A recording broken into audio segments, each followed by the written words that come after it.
ആശ്വാസം നേടാം. ഹൃത്തിനുള്ളിൽ ജീവൻ നൽകും വചനം, തിരുവചനം.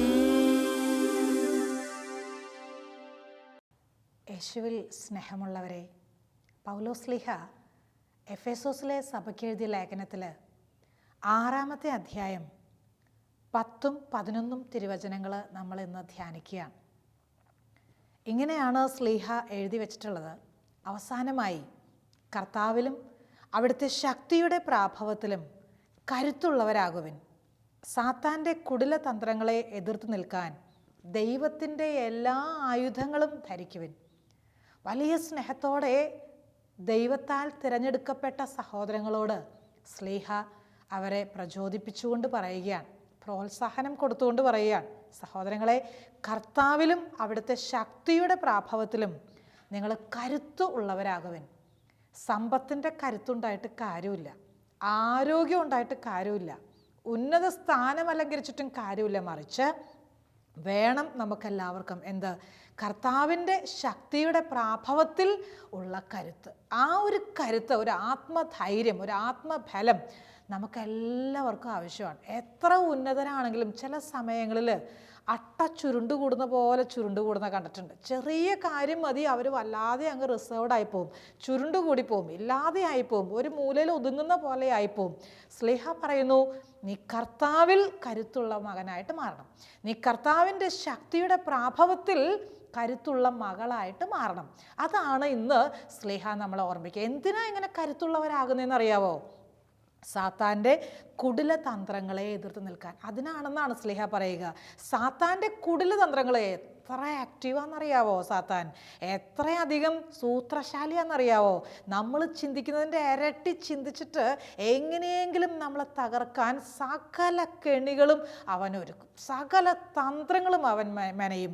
കേൾക്കാൻ പാടില്ലാത്തത് കേൾപ്പിച്ചും പറയാൻ പാടില്ലാത്തത് പറയിപ്പിച്ചും നമ്മൾ ഒരിക്കലും ആഗ്രഹിക്കാത്ത ചില സംഭവങ്ങൾ, പ്രതീക്ഷിക്കാത്ത അല്ലെങ്കിൽ ഒരിക്കൽ പോലും അതിനെക്കുറിച്ചൊരു ചിന്ത പോലും ഇല്ലാത്ത അനുഭവങ്ങൾ നമ്മുടെ ജീവിതത്തിലേക്ക് സമ്മാനിച്ചും നമ്മളെ തകർക്കാൻ സാത്താൻ ശ്രമിച്ചുകൊണ്ടേയിരിക്കും. അവൻ്റെ കുടില തന്ത്രങ്ങളെ തകർക്കണമെങ്കിൽ മകനെ, മകളെ, നീ കർത്താവിൻ്റെ കരുത്ത്, കർത്താവിൻ്റെ ശക്തി നിൻ്റെ ഉള്ളിൽ നിറഞ്ഞേ പറ്റൂ. സ്നേഹത്തോടെ സ്ലീഹ ഇന്ന് നമ്മളെല്ലാവരെയും ഓർമ്മിപ്പിക്കുകയാണ്. ഈ സമയം തന്നെ നമ്മളെ ശക്തിപ്പെടുത്തുകയാണ്. ദൈവത്തിൻ്റെ വചനത്തിൻ്റെ ശക്തിയാൽ സാത്താൻ്റെ ശക്തിയെ തോൽപ്പിക്കാൻ വലിയൊരു അഭിഷേകം കർത്താവ് നമുക്ക് തരികയാണ്. ദൈവത്തിൻ്റെ ശക്തി നമ്മുടെ ഉള്ളിൽ നിറയട്ടെ, ദൈവത്തിൻ്റെ സാന്നിധ്യം നമ്മുടെ ഉള്ളിൽ നിറയട്ടെ. എന്തിനാണെന്നറിയോ? ഈ സാത്താൻ ഒരുക്കുന്ന സകല കെണികളെയും അതിജീവിക്കാൻ. ചില ആൾക്കാർ ആദ്യം ധ്യാനമൊക്കെ കൂടി കുറച്ചൊക്കെ പ്രാർത്ഥനയിലേക്ക് വന്നു, ദൈവാനുഭവത്തിലേക്ക് വന്നു, അവർ കുറച്ച് നാളൊക്കെ പിടിച്ചു നിൽക്കും, പിന്നെ മൊത്തം വീണു പോകും. പിന്നെ അവർ എഴുന്നേക്കുന്ന പ്രശ്നമേ ഇല്ല, പിന്നെ വീണെടുത്ത് തന്നെ കിടക്കുകയാണ്, പിന്നെ എഴുന്നേക്കണം എന്നുള്ള ചിന്ത പോലും ഇല്ല. ഒരിക്കൽ പോലും എഴുന്നേക്കാത്ത പോലെ അവൻ പ്രലോഭനം കൊണ്ടുതരും. പാപിയുടെ ജീവിതത്തിലും പ്രലോഭനം ഉണ്ടാവും. വിശുദ്ധർക്ക് മാത്രമല്ല, പാപിയുടെ ജീവിതത്തിലും പ്രലോഭനം ഉണ്ടാവും. എങ്ങനെയാണെന്നറിയോ? പാപം ഉപേക്ഷിക്കണ്ട. നീ ഉപേക്ഷിച്ചാലും പിന്നെയും വീഴില്ലേ? പിന്നെ എന്തിനാ നീ പാപം ചെയ്യാൻ പോണത്? പിന്നെ എന്തിനാ കള്ളുകൂടി മാറ്റണത്? ഇനിയും കുറച്ച് കാലം കഴിയുമ്പോൾ നീ പിന്നെയും കള്ളു കുടിക്കും. അതുകൊണ്ട് നീ കുടി നിർത്തണ്ട. എത്രയോ രീതികളിൽ പാപികളുടെ ജീവിതത്തിലും വിശുദ്ധരുടെ ജീവിതത്തിലും ഒക്കെ എല്ലാവരുടെ ജീവിതത്തിലും ഈ സാത്താൻ കെണികൾ ഒരുക്കാൻ സാധ്യതയുണ്ട്. അവൻ ചെയ്യും. അത് അവൻ്റെ പണിയാണ്, അവൻ്റെ ജോലിയാണ്. സഹോദര, സഹോദരി, കർത്താവിൻ്റെ കരുത്തിൽ നീ ഫലം പ്രാപിക്കണം. കർത്താവ് തരുന്ന കരുത്തിൽ നീ ശക്തി ആർജിക്കണമെന്ന് ഈ സമയം കർത്താവ് നമ്മളെ ഓർമ്മിപ്പിക്കുകയാണ്. ഏതൊക്കെ രീതിയിലാണ് സാത്താൻ കെണികൾ ഒരുക്കുക? ഒന്ന് ശ്രദ്ധിക്കണം എന്നുള്ളതാണ്. ഉൽപ്പത്തിയുടെ പുസ്തകത്തിൽ 4-ാമത്തെ അധ്യായത്തിൽ 7-ാമത്തെ തിരുവചനത്തിൽ ഇങ്ങനെ പറയുന്നുണ്ട്: നല്ലത് ചെയ്യുന്നില്ല എങ്കിൽ പാപം നിൻ്റെ വാതിൽക്കൽ പതിയിരിപ്പുണ്ട്, അത് കാത്തു നിൽപ്പുണ്ട്, തക്ക സമയത്ത് അത് വന്ന് നിന്നെ കീഴടക്കും ഈ പാപത്തിൻ്റെ പ്രവൃത്തി. സഹോദര, സഹോദരി, നിൻ്റെ ജീവിതത്തിൽ പാപം നിന്നെ കീഴടക്കാതിരിക്കട്ടെ, പാപത്തിൻ്റെ പ്രലോഭനങ്ങൾ നിന്നെ കീഴടക്കാതിരിക്കട്ടെ. ഏതാനും കാര്യങ്ങൾ നമ്മളൊന്ന് ശ്രദ്ധിച്ചാൽ സാത്താൻ്റെ തന്ത്രങ്ങളെ നമുക്ക് പൂർണ്ണമായിട്ട് മാറ്റാം. ഒന്നാമത്തെ കാര്യം നിങ്ങൾക്ക് പറഞ്ഞു തരാൻ ആഗ്രഹിക്കും. അഭിഷേകത്തിൻ്റെ ഒരു തൈലം, അഭിഷേകത്തിൻ്റെ ഒരു കൃപ നമുക്കെല്ലാവർക്കും കുഞ്ഞുനാൾ മുതലേ കിട്ടിയിട്ടുണ്ട്. കുഞ്ഞുനാൾ മുതൽ ഈശോയെ സ്വീകരിക്കാൻ തുടങ്ങിയ നാൾ മുതൽ ആർക്കും എടുത്തു മാറ്റാൻ പറ്റാത്ത, ആർക്കും നഷ്ടപ്പെടുത്താൻ പറ്റാത്ത ഒരു വലിയ അഭിഷേകം. എല്ലാവർക്കും ഒരുപോലെയുള്ള അഭിഷേകമല്ല. ചിലർക്ക് നന്നായിട്ട് സംസാരിക്കാൻ, ചിലർക്ക് നന്നായിട്ട് ജോലി ചെയ്യാൻ, ചിലർക്ക് വിശ്വസ്തയോടെ മുന്നോട്ട് പോകാൻ, ചിലർ ചെയ്യുന്നത് എല്ലാം ഒരുപാട് പ്രതിഫലം ഏറ്റുവാങ്ങുന്ന രീതിയിൽ അതിനെ ഉയർന്ന നിലവാരമുള്ളതാക്കി മാറ്റാൻ, ഏതൊക്കെ രീതിയിൽ ചിലരുടെ കഴിവുകൾ അതൊരു അഭിഷേകമാക്കി മാറ്റും. പരിശുദ്ധാത്മാവ് ഇഷ്ടമുള്ള രീതിയിൽ നമ്മൾ അഭിഷേകം ചെയ്യുകയാണ്. ഈ ഒരു അഭിഷേകത്തിൻ്റെ തൈലം കുഞ്ഞുനാളിൽ നമ്മുടെ ശിരസിൽ വന്ന് വീണിട്ടുണ്ട്, നമ്മുടെ ശിരസിലേക്ക് ഒഴുക്കിയിട്ടുണ്ട്. ഈ അഭിഷേകം നഷ്ടപ്പെടാൻ ഒരു കാരണവശാലും ഇടയാക്കല്ല. അത് നഷ്ടപ്പെടാതിരിക്കണമെങ്കിൽ ആദ്യം ചെയ്യേണ്ടത് ഈ ഒരു തെരഞ്ഞെടുപ്പും ഈ ഒരു അഭിഷേകം ചെയ്യലും നമ്മൾ മനസ്സിലാക്കുകയും സ്വീകരിക്കുകയും ചെയ്യുമ്പോഴാണ്. അത് മനസ്സിലാക്കാതെ പോയാൽ ഒരുപാട് അനുഭവങ്ങൾ, ഒരു ഗ്ലാസ് പായസത്തിനൊക്കെ വേണ്ടിയിട്ട് നമ്മുടെ സഹോദരങ്ങൾ അത് കളഞ്ഞില്ലേ, അഭിഷേകം നഷ്ടപ്പെടുത്തിയില്ലേ? ഒരു ഗ്ലാസ് പായസത്തിന് വേണ്ടി നിസ്സാര ലാഭത്തിന് വേണ്ടിയിട്ട് അനുഗ്രഹം നഷ്ടപ്പെടുത്തി കളഞ്ഞേക്കല്ലേ. നിസ്സാര ലാഭം, ഇപ്പോൾ കയ്യെത്തിപ്പിടിക്കാവുന്ന ഒരു വലിയ നേട്ടം അത് ഇപ്പോൾ നേടണമെങ്കിൽ വേറെ എന്തെങ്കിലും ഒരു അഭിഷേകം നഷ്ടപ്പെടുത്തണം. ചെയ്തേക്കല്ല്. കർത്താവ് തിരഞ്ഞെടുത്തിട്ടുണ്ടെങ്കിൽ കർത്താവിൻ്റെ തിരഞ്ഞെടുപ്പിനും തന്നിട്ടുള്ള അനുഗ്രഹങ്ങൾക്കൊക്കെ വലിയൊരു പദ്ധതി ദൈവത്തിൻ്റെ മനസ്സിലുണ്ട്. അത് വലിയ കാര്യങ്ങൾ ചെയ്യാൻ വേണ്ടിയിട്ടാണ്, വൻ കാര്യങ്ങൾ ചെയ്യാൻ വേണ്ടിയിട്ടാണ്. ഈ അഭിഷേകം നഷ്ടപ്പെടുത്തി കളയാൻ സാത്താൻ വലിയ കെണികൾ ഒരുക്കും. ഒരു സംശയം വേണ്ട. അവൻ കെണികൾ ഒരുക്കുമ്പോൾ ഇത് സാത്താൻ്റെ കെണിയാണ് എന്ന് മനസ്സിലായാൽ ഉടനെ അവിടെ നിന്ന് നമ്മൾ രക്ഷപ്പെട്ടു പോരുകയാണ്. കർത്താവിൻ്റെ കരുത്ത്, ശക്തി നമ്മളിൽ നിറയണം, എന്നാലേ രക്ഷപ്പെടാൻ പറ്റത്തുള്ളൂ. സാത്താൻ്റെ കെണിയെ അതിജീവിക്കാൻ പറ്റത്തുള്ളൂ. ചിലരൊക്കെ എടുത്തു ചാടി പെട്ടെന്ന് തീരുമാനിക്കും ചില കാര്യങ്ങൾ. ഇപ്പം തന്നെ ഡൈവോഴ്സ്, ഇപ്പം തന്നെ ഈ കുടുംബമായിട്ട് ഇനിയൊരു ബന്ധം ഇനി വേണ്ട, ഇനി ഒരു കാരണവശാലും ഫോൺ ചെയ്യില്ല, സംസാരിക്കില്ല, കാണില്ല, മിണ്ടില്ല. എടുത്തടിച്ച പോലെയാണ് നമ്മുടെ പ്രതികരണം. ചിലപ്പോഴെങ്കിലൊക്കെ ഒരു ചെറിയ പ്രശ്നം ഉണ്ടാകത്തുള്ളൂ. അന്വേഷിച്ച് വന്നതിൻ്റെ അടിയിൽ ഒന്നുമില്ല, ഒരു പ്രശ്നവും പറയാനില്ല. ഒന്ന് മറക്കാവുന്നതേ ഉള്ളൂ, ഒന്ന് ക്ഷമിക്കാനുള്ളതേ ഉള്ളൂ, ഒന്ന് വിട്ടുവീഴ്ച ചെയ്യാനുള്ളതേ ഉള്ളൂ. പക്ഷേ എടുത്തടിച്ച പോലുള്ള പ്രതികരണങ്ങൾ, ചില തീരുമാനങ്ങൾ, അതൊക്കെ നമ്മളെ പിന്നീട് സങ്കടത്തിലേക്കും കുറ്റബോധത്തിലേക്കും ഒക്കെ നയിക്കാൻ സാധ്യതയുണ്ട്. അനേകരെ ഞാൻ കണ്ടുമുട്ടിയിട്ടുണ്ട് ഡൈവോഴ്സിനൊക്കെ ശേഷം കണ്ണ് നിറഞ്ഞിട്ട് പറയണത്, സിസ്റ്ററെ ആദ്യത്തെ ജീവിത പങ്കാളി തന്നെ മതിയായിരുന്നു, ഇച്ചിരി സഹിച്ചാണെങ്കിലും അന്ന് അവിടെ നിന്നാൽ മതിയായിരുന്നു, ആ ജോലി തന്നെ മതിയായിരുന്നു, അത് റിസൈൻ ചെയ്യണ്ടായിരുന്നു, അന്ന് അങ്ങനെ പെട്ടെന്ന് അങ്ങ് തീരുമാനിച്ചു പോയി, പെട്ടെന്ന് എല്ലാവരും കൂടെ അതും ഇതൊക്കെ പറഞ്ഞപ്പോൾ പെട്ടെന്ന് അങ്ങ് വിശ്വസിച്ച് പോയി, അങ്ങനെ അങ്ങ് പെരുമാറിപ്പോയി, അങ്ങനെ അങ്ങ് തീരുമാനിച്ചു പോയി. ഇന്നത് ഓർത്തിട്ട് വേണ്ടാന്ന് തോന്നുന്നു. സമർപ്പിതരുടെ ജീവിതങ്ങളിൽ പോലും ചിലപ്പോഴൊക്കെ ജീവിതം വേണ്ട എന്ന് വെച്ചിട്ട് പോയിട്ട് പിന്നീട് അതിനെ ഓർത്ത് പരിതപിക്കുന്ന അനേകരെ കണ്ടുമുട്ടിയിട്ടുണ്ട്. അനേക ജീവിതങ്ങളെ എടുത്തടിച്ച പോലുള്ള പ്രതികരണവും പെട്ടെന്നുള്ള തീരുമാനങ്ങളും ഒക്കെ നമുക്ക് സാത്താൻ കൊണ്ടുതരാം സാധ്യതയുണ്ട്. അവൻ പല രീതിയിൽ നന്മയായിട്ടുള്ളതൊന്നും ഹൃദയത്തിൽ അവൻ അവശേഷിപ്പിക്കില്ല. നന്മയായിട്ടുള്ളതൊന്നും അവൻ നമ്മുടെ ഓർമ്മയിലേക്ക് പോലും കൊണ്ടുതരത്തില്ല. കഴിഞ്ഞ കാലങ്ങളിലെ കയ്പ് നിറഞ്ഞ അനുഭവങ്ങൾ മാത്രം ഹൃദയത്തിൽ ഇഞ്ചക്ട് ചെയ്ത് പറഞ്ഞ് ഓർമ്മിപ്പിച്ച് നമ്മുടെ ഉള്ള എല്ലാ നല്ലതും, നമ്മുടെ നന്മ മുഴുവൻ നശിപ്പിച്ച് കളയാൻ, നഷ്ടപ്പെടുത്തി കളയാൻ പിശാച് കെണിയൊരുക്കും. ശ്രദ്ധിക്കണം കേട്ടോ. ഈ വരവ് എവിടെന്നാ? ഈ ഒരു ചിന്തയുടെ വരവ് എവിടെന്നാ? ഈ ഒരു സംസാരത്തിൻ്റെ ഉറവിടം എവിടെന്നാ? ഇത് പിശാച് ഒരുക്കുന്ന വാക്കുകളാണോ? ഇത് പിശാച് സമ്മാനിക്കുന്ന ചിന്തകളാണോ? തിരിച്ചറിയാൻ കഴിയുന്നെങ്കിൽ നമുക്ക് കർത്താവിൻ്റെ ശക്തിയിലേക്ക് വീണ്ടും തിരിച്ചു വരണം. മറ്റൊരു പ്രത്യേകത, സാത്താൻ നമുക്കെതിരെ പ്രവർത്തിക്കാനുള്ള ഒരു മേഖല, സ്വന്തം മഹത്വത്തിന് വേണ്ടി അധ്വാനിക്കും. ചില ആൾക്കാർ പേര് കിട്ടാൻ, പ്രശസ്തി കിട്ടാൻ അറിയാതെ അങ്ങനെ ആയിപ്പോകുന്നതാണ്. അങ്ങനെ മനഃപൂർവ്വം ചെയ്യുന്നതാകണമെന്നില്ല. പക്ഷേ ചില കാര്യങ്ങളൊക്കെ ഇടവകയിൽ ചെയ്യുമ്പോൾ, സ്ഥാപനങ്ങളിൽ ചെയ്യുമ്പോൾ, സമൂഹങ്ങളിൽ നേതൃത്വം കൊടുക്കുമ്പോൾ ചിലപ്പോഴൊക്കെ അറിയാതെ ഇങ്ങനെ ഒരു ചിന്ത കടന്നു വരാൻ സാധ്യതയുണ്ട്. ഞാനിവിടുത്തെ ഏറ്റവും വലിയ ആൾ, എനിക്ക് നല്ല പേര്, ഇങ്ങനെയുള്ള സ്വന്തം മഹത്വത്തിന് വേണ്ടിയിട്ടുള്ള അധ്വാനങ്ങളൊക്കെ കാഴ്ചവെക്കാൻ സാധ്യതയുണ്ട്. ഞാൻ ഓർക്കുന്നു, ഒരു സഹോദരൻ കുറച്ച് നാൾക്ക് മുമ്പ് പ്രാർത്ഥിക്കാനായിട്ട് വന്നു. എന്നിട്ട് എന്നോട് ഇങ്ങനെ പറഞ്ഞു, ഒരു ബാങ്കിൽ ജോലി ചെയ്യുന്ന, നല്ല ഉയർന്ന ശമ്പളം വാങ്ങുന്ന, നല്ല നിലവാരമുള്ള ജോലി ചെയ്യുന്ന സഹോദരനാണ്. ഒരു 55-60 വയസ്സൊക്കെ പ്രായം തോന്നിക്കും അദ്ദേഹത്തെ കണ്ടാൽ. മക്കളുടെയൊക്കെ വിവാഹം കഴിഞ്ഞു, അവരൊക്കെ നല്ല രീതിയിൽ അവർ ജീവിക്കുന്നു. വിദേശത്താണ്, ചിലർ നാട്ടിലുണ്ട്. ഈ ഭർത്താവും ഭാര്യയും ഇപ്പം ജോലിയൊക്കെ കഴിഞ്ഞു തുടങ്ങി, അധികം തിരക്കില്ല. അപ്പം ഇടവകയിൽ ഇവർ ആത്മാർത്ഥമായിട്ട് സഹകരിക്കാൻ തുടങ്ങി. ഈ സഹോദരൻ പറയാം, സിസ്റ്ററെ, വലിയൊരു പാരിഷ് ഹാള് പണിയാൻ ആരംഭിച്ചപ്പോൾ, അതിൻ്റെ ജോലികളൊക്കെ ആരംഭിച്ചപ്പോൾ എല്ലാവരും കൂടെ എൻ്റെ ഉത്തരവാദിത്വത്തിലേക്ക് അതങ്ങ് ഏൽപ്പിച്ചു തന്നു. സന്തോഷത്തോടെ സ്വീകരിച്ചു. ചെയ്യാൻ പറ്റുന്നതൊക്കെ ചെയ്യാം, സഭയ്ക്ക് വേണ്ടി, സഭയുടെ വളർച്ചയ്ക്ക് വേണ്ടി ആത്മാർത്ഥമായിട്ട് അധ്വാനിക്കാം. അങ്ങനെ അങ്ങ് ആരംഭിച്ചു. രാവേത് പകലേത് ഇങ്ങനെ നോക്കാതെ സഭയോട് ചേർന്ന് നിന്ന് ഇടവകയുടെ ഉന്നമനത്തിന് വേണ്ടി കഠിന അധ്വാനം കാഴ്ചവെച്ചു. ആദ്യമൊക്കെ എല്ലാവരും തോളോട് തോൾ ചേർന്ന് നിന്നു, സഹായിച്ചു, വാക്കുകൊണ്ടും പ്രവൃത്തി കൊണ്ടും ഒക്കെ സഹായിച്ചു. പിന്നീട് പതുക്കെ എല്ലാവരും പിന്മാറാൻ തുടങ്ങി. ആരും സഹായിക്കാനില്ലാതെ വരുന്നു, ആരും ശ്രദ്ധിക്കാനില്ലാതെ പോകുന്നു. കഠിനമായിട്ടുള്ള ജോലികളാണ്, എത്ര ചെയ്തു തീർത്താലും തീരില്ലാത്ത അത്രയും ജോലിഭാരം. ഈ സാഹചര്യത്തിൽ ചില കുറ്റപ്പെടുത്തലുകളും ചില വിമർശനങ്ങളും, ചെയ്യാത്ത കാര്യങ്ങളൊക്കെ ചെയ്തു എന്ന് പറയുന്നതും, സാമ്പത്തിക മേഖലയിലൊക്കെ അഴിമതി നടത്തിയെന്ന് ആരോപിച്ചതും, ഇതൊക്കെ ഈ മകൻ്റെ മനസ്സിനെ വല്ലാതെ അങ്ങ് വേദനിപ്പിച്ചു, വല്ലാതെ സങ്കടപ്പെടുത്തി. എന്നിട്ട് എന്നോട് ഇങ്ങനെയാണ് പറഞ്ഞത്, സിസ്റ്ററെ, പള്ളിയിൽ പോകാൻ തോന്നാറില്ല, പള്ളിയുടെ ഒരു കാര്യത്തിലും സഹകരിക്കാൻ തോന്നാറില്ല. ആദ്യമൊക്കെ വികാരിയച്ഛന്മാരോട് വലിയ കൂട്ടായിരുന്നു, വലിയ ബഹുമാനമായിരുന്നു, സ്നേഹമായിരുന്നു. ഇപ്പം എനിക്ക് ആരെയും കാണണമെന്നില്ല. അച്ഛന്മാരോടൊന്ന് തന്നെയല്ല, ആരെയും എനിക്ക് കാണണ്ട, എങ്ങനെയെങ്കിലുമൊക്കെ ജീവിതം ഇങ്ങനെ അങ്ങ് പോട്ടെ എന്ന് ഓർക്കുകയാണ്. സങ്കടത്തോടെയാണ് പറയണത്, വേദനയോടെയാണ് പറയണത്. പ്രിയമുള്ള സഹോദരങ്ങളെ, ഈ സഹോദരനോട് പറഞ്ഞു കൊടുത്തു, സഹോദര, നമ്മൾ എത്ര കയ്യടിയും പ്രോത്സാഹനവും എത്ര സ്നേഹവും അംഗീകാരവും ആരിൽ നിന്നൊക്കെ പ്രതീക്ഷിക്കുന്നു, ഒരു കാരണവശാലും അത് കിട്ടാൻ സാധ്യതയില്ല. ഒരു കാരണവശാലും ഈ ലോകത്തിൻ്റെ അംഗീകാരം കിട്ടുക കാരണം നമുക്ക് തരും ആര്? നമ്മുടെ കർത്താവ്. നമുക്ക് വേണ്ടത് മുഴുവൻ, നമുക്ക് ആവശ്യമുള്ളത് മുഴുവൻ, അതും അതിനെ ഇരട്ടിയും തരാൻ കഴിവുള്ളവനാ കർത്താവ്.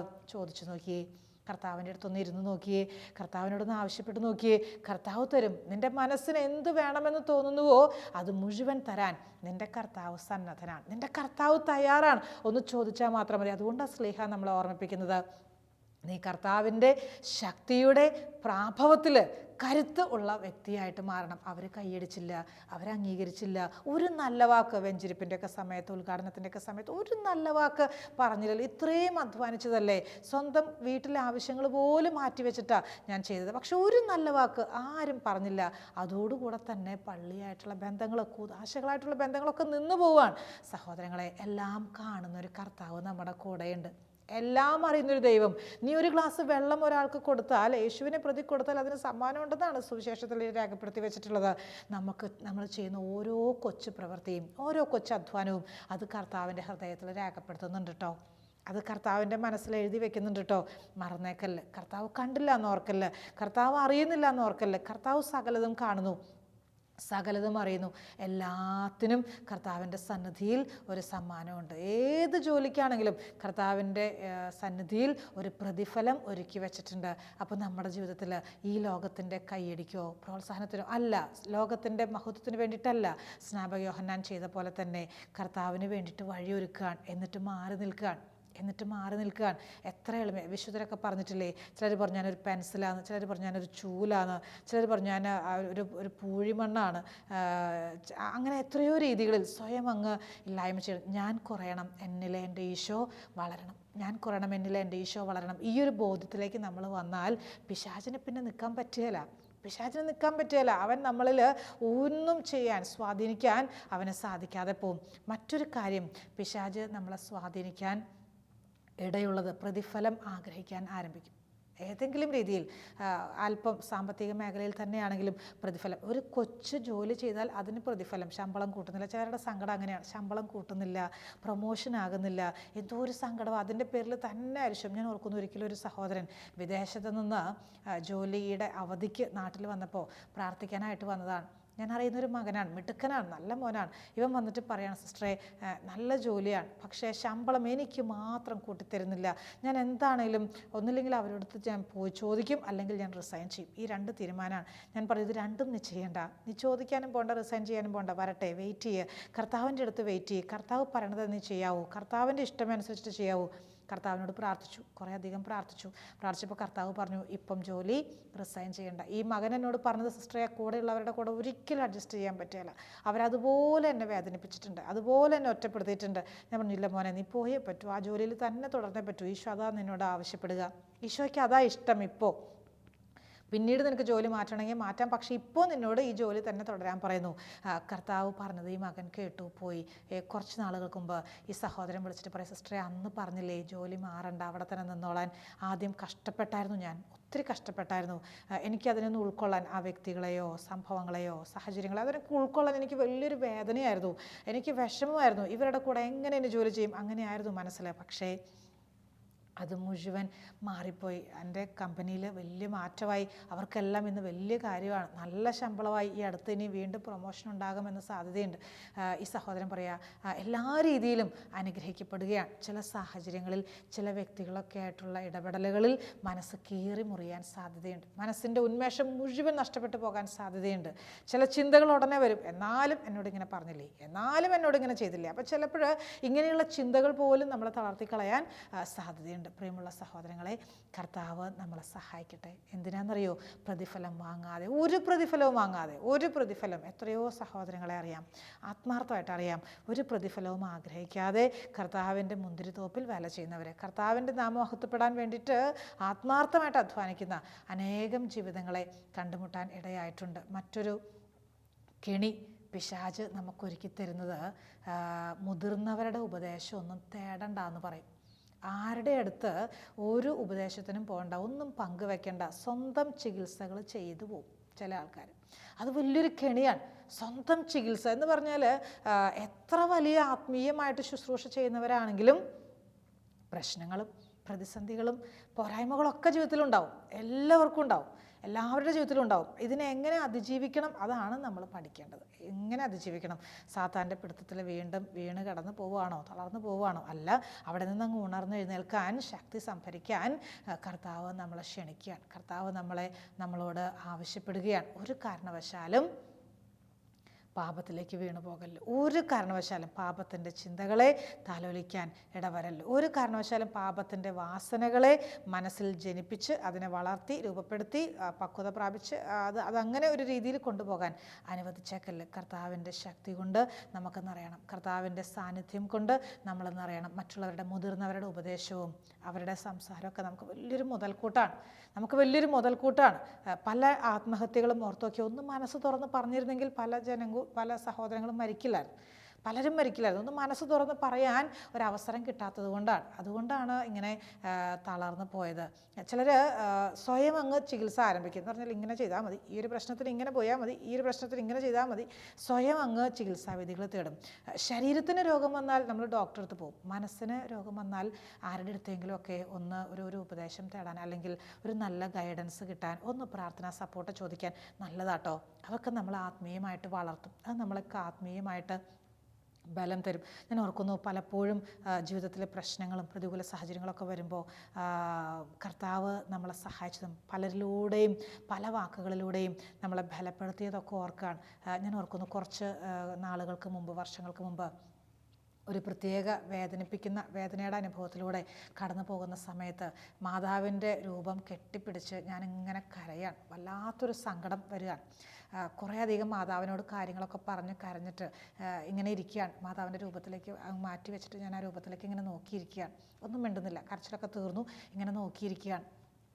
ആ സമയത്ത് നന്നായിട്ട് പ്രാർത്ഥിക്കുന്ന ലോകത്തിലെല്ലാവരും തന്നെ അറിയുന്ന വലിയ പ്രശസ്തനായ ഒരു സഹോദരൻ, പ്രാർത്ഥിക്കുന്ന ഒരുപാട് പരിശുദ്ധാത്മാവിൻ്റെ വരങ്ങളുള്ള ഒരു സഹോദരൻ ഫോണിൽ വിളിച്ചിട്ട് എന്നോട് ചോദിക്കുക, സിസ്റ്ററെ ഒന്ന് പ്രാർത്ഥിക്കട്ടെ. ഞാൻ പറഞ്ഞു, പ്രാർത്ഥിക്കണം, തീർച്ചയായിട്ടും, ഞാൻ അതിന് വേണ്ടിയിട്ട് തന്നെയായിരുന്നു ഈ സമയങ്ങളിൽ ആഗ്രഹിച്ചത്. അങ്ങോട്ട് പറയാതെ തന്നെ ഇങ്ങോട്ട് പ്രാർത്ഥന കർത്താവ് ഒരുക്കി തന്ന വഴികൾ ഓർക്കുകയാണ്. ഈ സഹോദരൻ ആദ്യം എന്നോട് പറഞ്ഞ വാക്ക് ഇങ്ങനെയാണ്: കട്ടിലിൽ സിസ്റ്റർ ഇരിക്കുന്ന മുറിയിൽ മാതാവ് വന്ന് അടുത്തിരിക്കുന്നതായിട്ട് കാണുന്നു, മാതാവ് അടുത്ത് വന്നിരിക്കുന്നതായിട്ട് കാണുന്നു. എൻ്റെ കണ്ണ് നിറഞ്ഞു പോയി, വലിയ സന്തോഷം തോന്നിപ്പോയി. എത്രയോ സമയങ്ങളിൽ ചില സഹോദരങ്ങളിലൂടെ കർത്താവ് നമ്മളോട് സംസാരിച്ചിട്ടുണ്ട്. മുതിർന്നവരുടെ ഉപദേശം തേടാൻ, അഭിഷേകമുള്ളവരുടെ ഒരു പ്രാർത്ഥന സഹായം ചോദിക്കാൻ, അവരുടെ അടുത്ത് പോയിട്ടൊന്ന് ആത്മാർത്ഥമായിട്ടൊന്ന് പങ്കുവെക്കാൻ എത്രയോ അവസരങ്ങളാണ് ഇന്ന് സഭ നമുക്കൊരുക്കി തരിക. എത്രയോ അവസരങ്ങളാണ് സഭയിൽ നമുക്കുള്ളത്. ഒന്ന് നല്ലൊരു കുമ്പസാരം, അത് തന്നെ മതി മുഴുവൻ സൗഖ്യവും നമുക്ക് വാങ്ങിച്ചെടുക്കാൻ, കൂദാശകൾ സ്വീകരിക്കാൻ. അവസരങ്ങളില്ലേ നമുക്ക്? എത്രയോ അവസരങ്ങൾ. ഒരു ബലിയർപ്പണത്തിൽ പങ്കെടുത്ത് കഴിയുമ്പോൾ എന്തോ ഒരു ശക്തിയാണ് നമുക്ക് കിട്ടുക. ഒന്ന് കുമ്പസാരിച്ച് കഴിയുമ്പോൾ എത്ര ശക്തിയാണ് നമുക്ക് കിട്ടുക. പൗലോസ്ലീഹായുടെ വാക്കുകൾ എന്നും മനസ്സിലുണ്ടാകണം: കുഞ്ഞേ, നീ കർത്താവിൻ്റെ ശക്തിയുടെ പ്രാഭവത്തിൽ കരുത്തുള്ള മകനാകണം, കരുത്തുള്ള മകളാകണം. തിന്മയെ തോൽപ്പിക്കാൻ ഈ കരുത്ത് നമുക്ക് ആവശ്യമാണ്. തിന്മയെ തോൽപ്പിക്കാൻ മുതിർന്നവരുടെ ഉപദേശം തേടാൻ, ആത്മീയമായിട്ട് പങ്കുവെക്കാനൊക്കെ ഒരു അവസരം കിട്ടുമ്പോൾ നമ്മൾ മടി പിടിക്കാതെ ഒന്ന് പങ്കുവെക്കാൻ, ഒന്ന് തുറന്ന് പങ്കുവെക്കാൻ. അവരാരുടെ അടുത്തും പറയലല്ലോ, പറയാൻ അവർക്ക് അനുവാദമില്ല, അവർ പറയല. നമ്മളൊന്ന് മനസ്സ് തുറക്കാൻ ഇടയായാൽ അതിലൂടെ വലിയ ദൈവാനുഭവമാണ് നമുക്ക് കിട്ടുക, അതിലൂടെ വലിയ ശക്തിയാണ് നമുക്ക് കിട്ടുക. നമ്മുടെ മനസ്സിന് ചുറ്റും ഒരു വലിയ കോട്ട അങ്ങ് ഫോം ചെയ്യുന്ന പോലെയാണ്. പിന്നെ ഒരു കാരണവശാലും കല്ലെറിഞ്ഞാലും അമ്പെറിഞ്ഞാലും ഒന്നും ഇങ്ങോട്ട് കൊള്ളുകയില്ല, ഏശുകയില്ല. ഒരു വലിയ സംരക്ഷണ വലയം നമുക്ക് ചുറ്റിലും തീർക്കപ്പെടുകയാണ്. അപ്പോൾ മറ്റുള്ളവരുടെ അടുത്തേക്ക് സ്നേഹത്തോടെ ഒരു ആലോചന ചോദിക്കാനും ഒന്ന് പ്രാർത്ഥിക്കാനും ഒന്നിച്ചിരുന്ന് സംസാരിക്കാനൊക്കെ ഒരു അവസരം കർത്താവ് ഒരുക്കി തരുമ്പോൾ നമുക്കത് നേടിയെടുക്കണം, അതിനെ ഉപയോഗിച്ചെടുക്കണം ആ അവസരങ്ങൾ. അങ്ങനെയെങ്കിൽ സാത്താൻ്റെ കൂടുതൽ തന്ത്രത്തെ അതിജീവിക്കാൻ നമ്മൾ കരുത്തുള്ളവരായിട്ട് മാറുകയാണ്. സാത്താൻ്റെ സകല കെണികളും തോൽപ്പിക്കാൻ നമുക്ക് വലിയ അനുഗ്രഹം ലഭിക്കുകയാണ്. എത്ര വലിയ അഭിഷേകമുള്ളവരാണെങ്കിലും, എത്രയധികം മറ്റുള്ളവർക്ക് ശുശ്രൂഷകൾ ചെയ്തു കൊടുക്കുന്നവരാണെങ്കിലും, കൊച്ചു കൊച്ചു ജോലികൾ ഇടവകയിലാണ്, വീട്ടിലാണ്, സ്കൂളിലാണ്, സ്ഥാപനത്തിലാണ്, ആശുപത്രിയിലാണ്, എവിടെയാണോ ശുശ്രൂഷ ചെയ്യണത് ആ മേഖലകളിൽ അനുഭവപ്പെടുന്ന തടസ്സങ്ങളും പ്രതിസന്ധികളൊക്കെ ആരുടെ അടുത്തെങ്കിലൊക്കെ ഒന്ന് പങ്കുവയ്ക്കാൻ സഹോദര, കർത്താവ് നിനക്കൊരു അവസരം ഒരുക്കി തരട്ടെ. ഒന്ന് മനസ്സ് തുറക്കാൻ കർത്താവ് നിന്നെ വലിയ അനുഗ്രഹങ്ങൾ കൊണ്ട് നിറയ്ക്കുകയാണ്. മറ്റൊരു കെണി അവൻ നമുക്ക് ഒരുക്കാനുള്ളത് ഈ ലോകത്തിൻ്റെ നേട്ടങ്ങളിൽ ശ്രദ്ധ പതിപ്പിക്കുകയാണ്. നേട്ടങ്ങളിൽ നമ്മുടെ ലക്ഷ്യം എപ്പോഴും സ്വർഗത്തിലാണ്, നമ്മുടെ പൗരത്വം സ്വർഗത്തിലാണ്. സ്വർഗം ലക്ഷ്യമാക്കി യാത്ര ചെയ്യുമ്പോൾ ഈ ലോകത്തിൻ്റെ നേട്ടങ്ങൾ, ഈ ലോകത്തിൻ്റെ ലാഭങ്ങൾ അതിലേക്ക് ഒരിക്കലും ശ്രദ്ധ പതിപ്പിക്കാൻ തോന്നുകയില്ല. ഇവിടെ ഉണ്ടാകുന്ന നഷ്ടങ്ങളിലേക്ക്, കോട്ടങ്ങളിലേക്ക് ശ്രദ്ധ പതിപ്പിക്കാൻ തോന്നുകയില്ല. ഇവിടുത്തെ നഷ്ടമോ ലാഭമോ എന്താണെങ്കിലും നമ്മുടെ ശ്രദ്ധ സ്വർഗത്തിലാണെങ്കിൽ നമുക്ക് മുന്നോട്ട് പോകാൻ എളുപ്പത്തിൽ ധൈര്യം കിട്ടുകയാണ്, നമുക്ക് മുന്നോട്ട് പോകാൻ എളുപ്പം ശക്തി പ്രാപിക്കുകയാണ്. സാത്താൻ ചിന്തകളിൽ, വാക്കുകളിൽ, ആസക്തികളിൽ, ബലഹീനതകളിൽ, ദുശ്ശീലങ്ങളിലൊക്കെ അവൻ വീഴാൻ പരിശ്രമിപ്പിക്കും, നമ്മളെ വീഴ്ത്താൻ അവൻ അത്യധികം അധ്വാനിച്ചു കൊണ്ടേയിരിക്കും. തിരിച്ചറിയാൻ പറ്റണം, അവനെ തിരിച്ചറിഞ്ഞ് നിഷ്കാസനം ചെയ്യാൻ നമുക്ക് സാധിക്കണം. പിശാച് ബാധിതനെ ആയിട്ടുള്ളൊരു മകനെ സുഖപ്പെടുത്താനായിട്ട് ഈശോ അടുത്തേക്ക് വന്നപ്പോൾ പിശാചിനാൽ ബാധിക്കപ്പെട്ട ആ മകൻ വിളിച്ചു പറഞ്ഞത് എന്താണെന്നറിയോ? യേശുവേ, ദാവീദിൻ്റെ പുത്ര, എന്തിനും ഞങ്ങളുടെ കാര്യത്തിൽ ഇടപെടുന്നു. പിശാച് ബാധിതര് ഇങ്ങനെയാണ് പറയണതെങ്കിൽ നമ്മളൊക്കെ എത്ര പ്രാവശ്യം പറയണു? എന്തിനാ ഇപ്പോൾ അയാളുടെ അടുത്ത് പറയണത്? എന്തിനാ ഇപ്പോൾ ഈ വ്യക്തിയുടെ അടുത്ത് പറയണത്? എന്താവശ്യം? എന്തിനു പറയുന്നു? ദൈവത്തിൻ്റെ മുൻപിൽ ഒന്ന് എളിമപ്പെടാൻ, ഒന്ന് വിട്ടുകൊടുക്കാൻ, ഒന്ന് താഴ്ന്നു കൊടുക്കാൻ സഹോദരി നീ സന്നദ്ധനാകുന്നുവെങ്കിൽ അവിടെ ദൈവത്തിൻ്റെ പ്രവൃത്തി, ദൈവത്തിൻ്റെ അടയാളങ്ങൾ, ദൈവത്തിൻ്റെ സ്നേഹത്തിൻ്റെ കൃപയുടെ നിറവുകൾ നമ്മുടെ ജീവിതത്തിൽ നമ്മൾ അനുഭവിക്കുകയാണ്. സാത്താൻ്റെ സകല കുടില തന്ത്രങ്ങളെയും ചെറുത്ത് തോൽപ്പിക്കാൻ ദൈവത്തിൻ്റെ സകല ആയുധങ്ങളും നമുക്ക് ധരിക്കണം. ശക്തിയുടെ പ്രാഭവത്തിൽ, കർത്താവിൻ്റെ ശക്തിയുടെ പ്രാഭവത്തിൽ നമുക്ക് കരുത്തുള്ളവരാകാം. നമ്മളെ സാത്താൻ അലട്ടുമ്പോൾ, ചിന്തകളിൽ, വാക്കുകളിലൊക്കെ അലട്ടുമ്പോൾ അവൻ്റെ മുഖത്ത് നോക്കിയിട്ട് പറയാൻ പറ്റണം, എന്നെ ഇപ്പോൾ തകർക്കുന്ന ദുഷ്ടൻ്റെ ശക്തിയെ നിന്നോട് ഞാൻ കൽപ്പിക്കുന്നു, എന്നെ വിട്ടുപോവുക. കൽപ്പിക്കാൻ പറ്റണം. ചുമ്മാ പറഞ്ഞാലൊന്നും അവൻ പോകുകയല്ല. ഇവിടെ ഇരുന്നോട്ടോ മോനെ പറഞ്ഞാൽ കേൾക്കുകയല്ല, പോകുകയല്ല. അവനോട് കൽപ്പിക്കണം ഇറങ്ങിപ്പോകാൻ. എൻ്റെ ഉള്ളിൽ നിന്ന്, എന്നെ അസ്വസ്ഥപ്പെടുത്തുന്ന ചിന്തകളിൽ നിന്ന്, എൻ്റെ ബോധ്യതലങ്ങളിൽ നിന്ന്, എൻ്റെ ഇച്ഛാശക്തിയിൽ, എൻ്റെ യുക്തിയിൽ, എൻ്റെ ആലോചനയിൽ, എൻ്റെ ഭാവനയിൽ, ഓർമ്മയിലൊക്കെ അലട്ടുന്ന സകല തിന്മയുടെ ശക്തികളോടും കൽപ്പിക്കണം, ഞാൻ വിട്ടുപോ എന്നിൽ നിന്ന്. ഈശോയുടെ നാമത്തിൽ അങ്ങനെ കൽപ്പിക്കാൻ നിനക്കൊരു കൃപ ഈശോ തന്നെ തരട്ടെ. സ്ലിഹായുടെ വാക്കുകൾ മനസ്സിൽ നമുക്ക് സൂക്ഷിക്കാം. അവസാനമായി കർത്താവിലും അവിടുത്തെ ശക്തിയുടെ പ്രാഭവത്തിലും കരുത്തുള്ളവരാകുവിൻ. സാത്താൻ്റെ കുടില തന്ത്രങ്ങളെ എതിർത്ത് നിൽക്കാൻ ദൈവത്തിൻ്റെ എല്ലാ ആയുധങ്ങളും ധരിക്കുവിൻ. പത്രോസ് സ്ലിഹായും ഇത് തന്നെ എഴുതി വെച്ചു. 1-ാമത്തെ ലേഖനത്തിൽ 5-ാമത്തെ അധ്യായം 8-ാമത്തെ തിരുവചനം, നിങ്ങളുടെ ശത്രുവായ പിശാച് അലറുന്ന സിംഹത്തെ പോലെ ആരെ വിഴുങ്ങണമെന്ന് അന്വേഷിച്ച് ചുറ്റി നടക്കുന്നു. തിരിച്ചറിയാൻ പറ്റണം. അവനെ നിശേഷമില്ലായ്മ ചെയ്യാൻ ശക്തി പ്രാപിക്കാം നമുക്ക്. സകല ജഡികതകളും അഹങ്കാരവും സ്വാർത്ഥതയും പാപചിന്തകളും പാപവഴികളും പാപസുഖങ്ങളും പാപതാല്പര്യങ്ങളും പാടെ ഉപേക്ഷിക്കാൻ ഞങ്ങളെ കരുത്തുള്ളവരാക്കി മാറ്റണമേന്ന് ആത്മാർത്ഥമായിട്ട് പ്രാർത്ഥിക്കാം. ഒരു നിമിഷം ഒന്ന് കണ്ണുകളടച്ച് ആത്മാർത്ഥമായി, എൻ്റെ ഈശോയെ, എൻ്റെ ഹൃദയത്തെ നിൻ്റെ ശക്തി കൊണ്ട് നിറയ്ക്കണേ, കരുത്തുകൊണ്ട് നിറയ്ക്കണേ. സാത്താൻ്റെ തന്ത്രങ്ങളെ അതിജീവിക്കാൻ കരുത്തുള്ള മകളാക്കി എന്നെ രൂപാന്തരപ്പെടുത്തണമേ. പരിശുദ്ധ അമ്മേ, എന്നും തിന്മ ഉപേക്ഷിച്ച് നന്മയിൽ വളരാൻ, നന്മയെ സ്വീകരിക്കാൻ ഞങ്ങളെ സഹായിക്കണേ. അമ്മ ഞങ്ങൾക്ക് വേണ്ടി പ്രാർത്ഥിക്കണേ എല്ലായ്പ്പോഴും. നിത്യം പിതാവും പുത്രനും പരിശുദ്ധാത്മാവുമായ സർവേശ്വര എന്നേക്കും ആമേൻ.